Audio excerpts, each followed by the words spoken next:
Hello, everybody. Welcome to Talk About Houses. I'm Todd. I'm Juana. Okay, so today's episode are the winners and losers of 2022. We are not going to have any, it's just going to be winners and losers. We're not going to say neutral. You either won or it lost because it was that kind of year. Wow. It's going to be exciting. Okay, so if you're interested in winners and losers, if you like real estate data or just like real estate information, please subscribe, hit the notification bell, like the video, share the video. If you're new to the channel, please leave us a comment, tell us where you're from, and here we go. Okay, let's start with our first winner or loser, iBuyers. Now, we're only talking about flippers, Open Door, OfferPad, Redfin, Zillow, all of those. Winner or loser? Okay, you said loser, I said loser. We're both in agreement on this one. Okay, why were they a loser this year? It's not just because we don't like them. No, it's because they lost money hand over fist. Right. I mean, they weren't good at it. They didn't have sufficient. They didn't have the boots on the ground that they had were not incentivized in the appropriate ways in order to make this a winning combination. They were incentivized to simply turn properties. Whether they made money or not was not relevant. So that made the whole endeavor a loser. Do you think it was harder for them since the institutional buyers came out to buy and hold, and they're competing against them?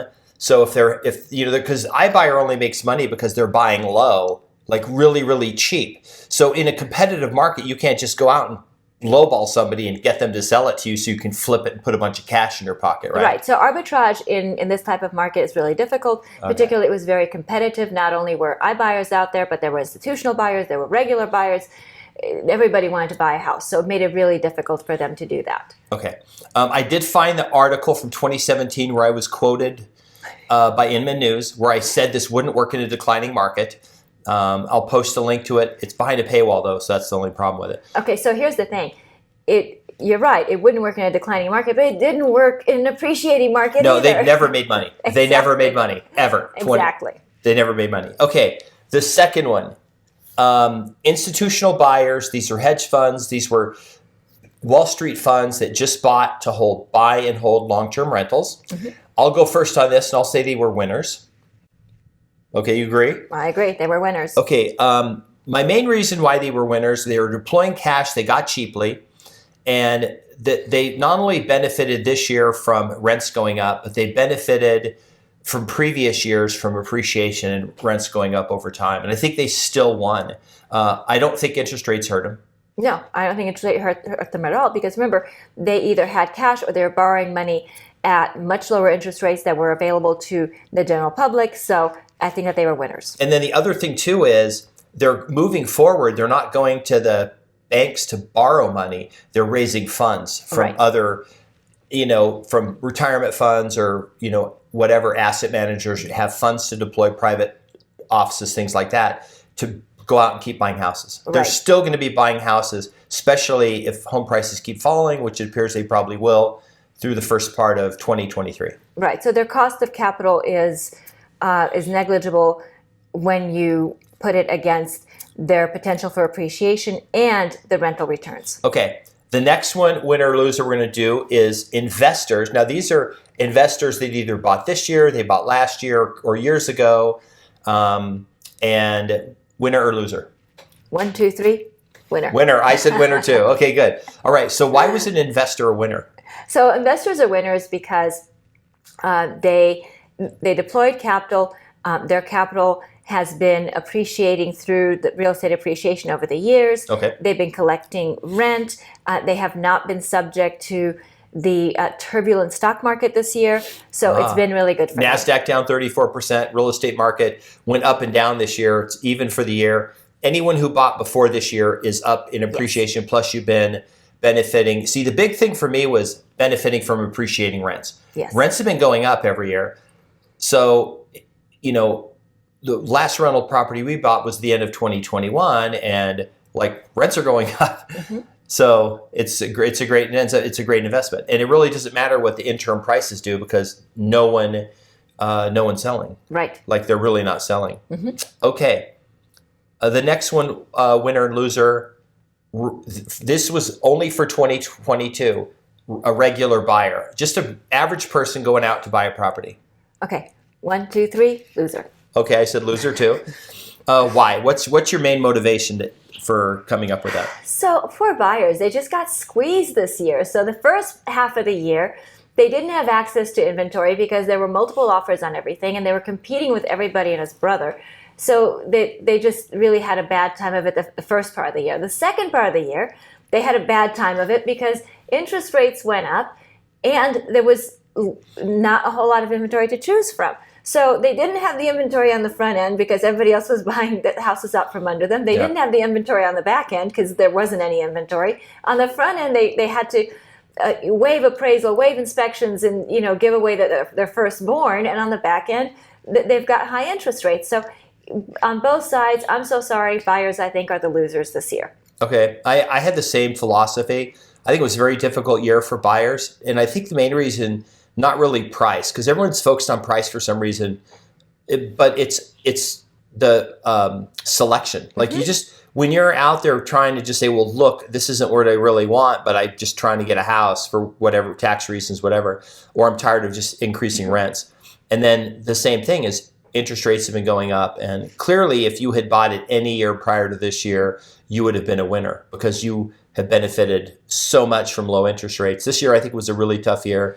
Next year is going to be a tough year too, I think, for buyers.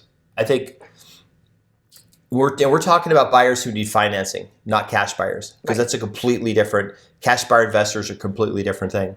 So I go with losers too for that. Okay, here's the next one. I'll lead it off. Winner and loser, 2022 renters. I'm going to say 1, 2, 3, losers. Losers. Sorry, guys. And this is why. Rents are going up. Right. So, the renters are kind of in the same boat that the buyers were in. Okay. Rents are going up. There isn't a whole lot of inventory out there. So if you are looking to move, you don't have a lot to choose from. Moving is expensive. So you're kind of caught between this rock and the hard place. Not a lot of inventory. Moving is expensive and rents are going up. So that's why I think renters are losers this year. Sorry. Okay. I went with the same thing. Because renters are sort of stuck. We did another video where we talked about some general overall market things for the year. And the vacancy rent for rental properties is the lowest it's been since 1973, which means there aren't a lot of vacant properties that renters can just move into. Everything's rented. So if you say, hey, my rent's too much, I'm going to move to a different place that's cheaper, you're basically having to downgrade your lifestyle. Right. So there's no way to get around this. The forces are far too strong.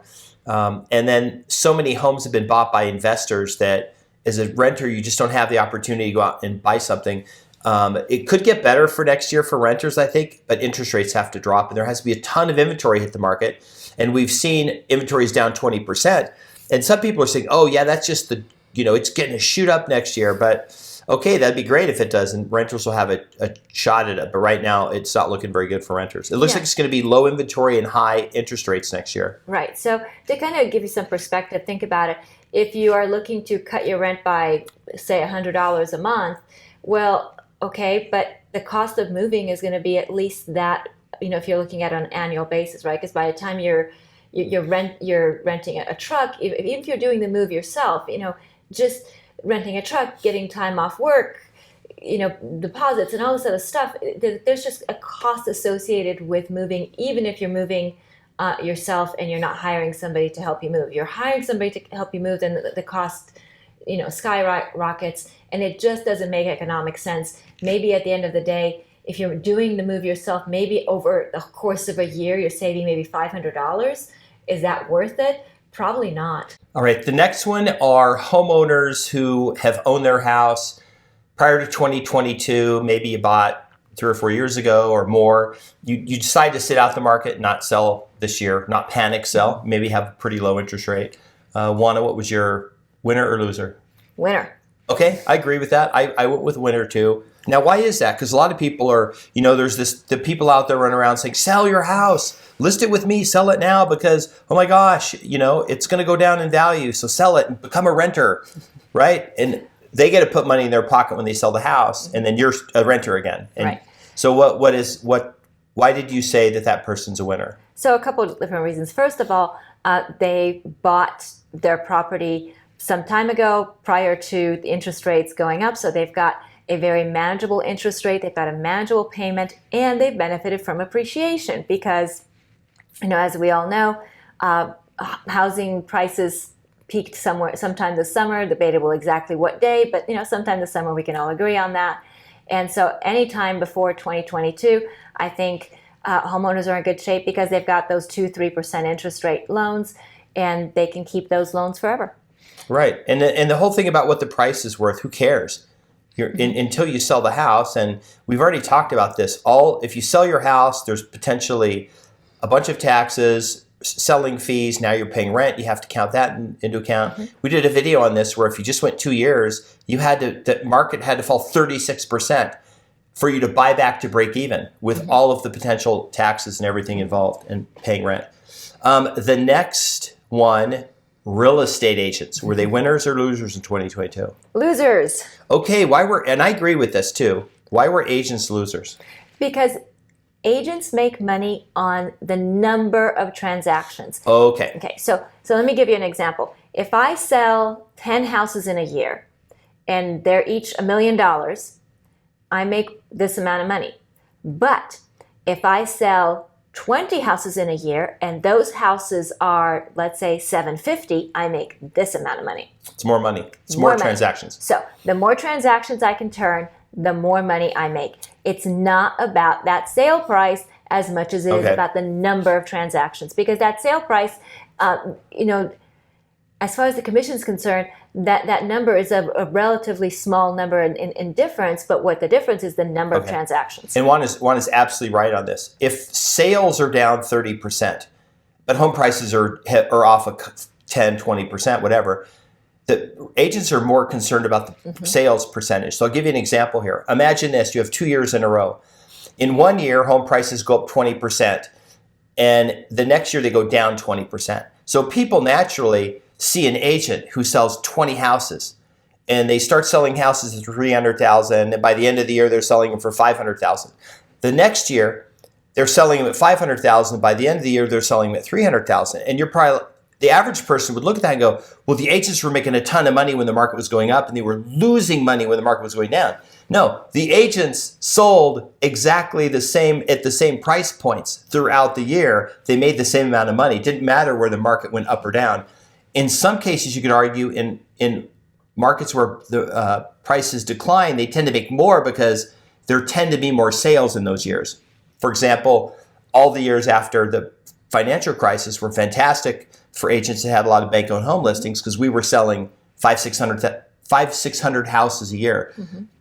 Okay, so you do more, even though the home prices are less, you're selling so many more homes. So agents got punished because of the number of sales that were substantially down. They got crushed. It could potentially be a bad year next year too.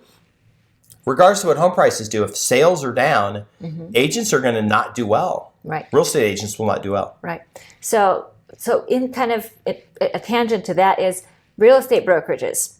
I think they were losers. Brokerages were 100% losers. We're losers. So they were losers because, again, the same thing, less transaction side, so less money. And, case in point, big companies like Corcoran, are closing offices. Now, if big companies like Corcoran are closing offices, and these are companies that have,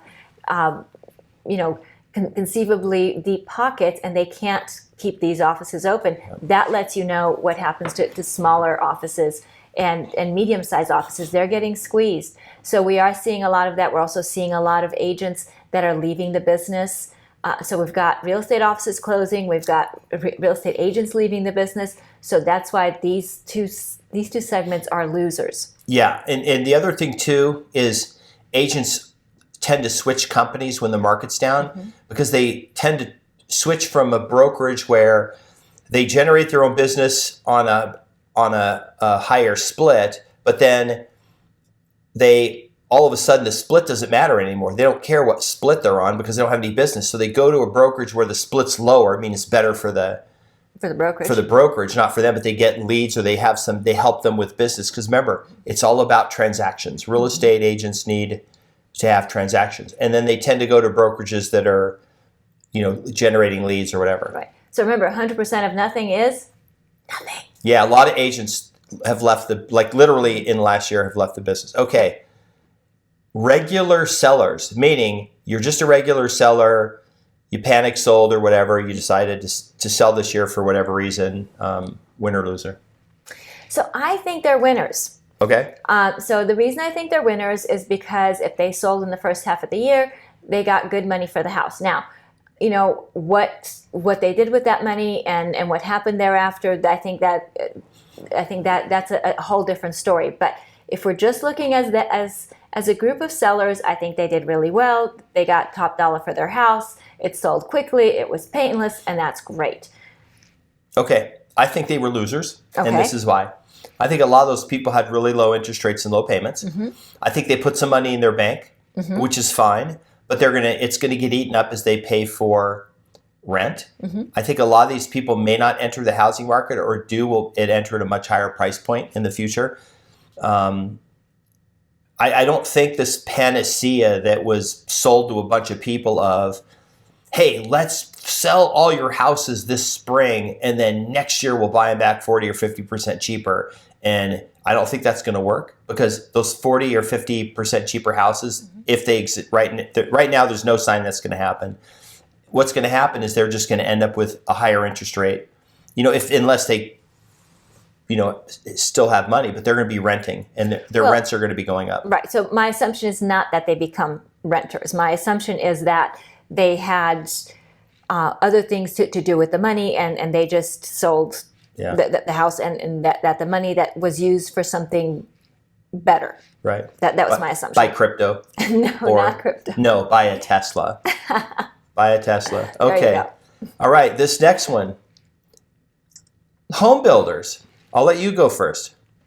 Well, I think they got spanked. Okay. I think that they got spanked. I think they got spanked too. but I just feel so sorry for home builders. They're just like forever late to the party. Okay. So let's talk about a couple factors. Sales slowed down, that hurts them.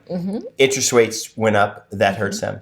So obviously sales slowing down. But let's talk about this thing, because they have a lag time. Exactly. This is why I say that home builders are always late to the party, because they have such a long lead time, right? So from the minute that they say, okay, we're buying this land and we're going to put a community here, until they actually are able to sell to an end user is years.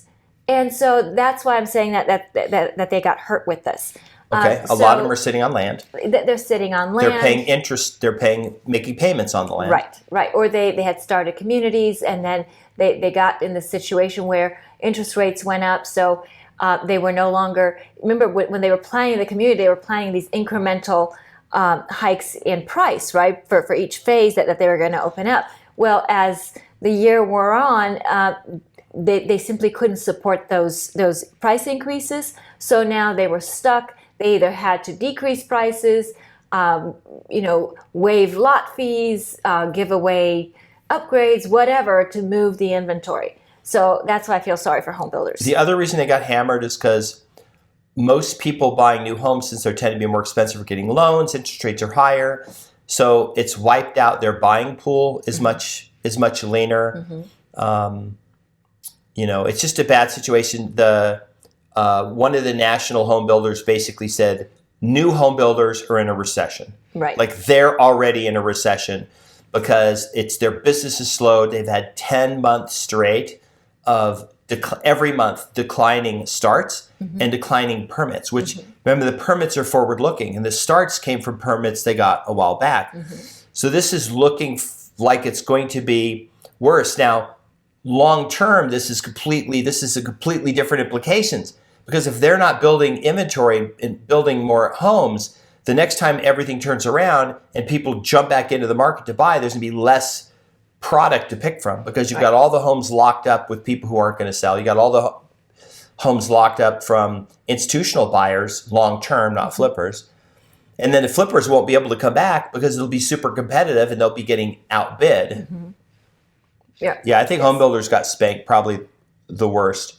Well, I think mortgage people got pretty spanked. So let's go with the next one, mortgage companies. That was the next one on the list. Yeah, mortgage companies got hurt, so they were definitely losers, and you see that because they have laid off staff, that they've closed their doors, so that's been problematic for them, and I think that's going to probably continue up until interest rates start to go down consistently, and then there's going to be this refi boom, and they will kind of rise like the phoenix from the ashes again. There will definitely be in 2024-5 this massive refi. You'll see the billboards again, refi everything. Yep. Interest rates are now at 3% or 3.5%. Get rid of that 6% loan you got in 2022, or 7%, right? It hit 7% a few weeks ago.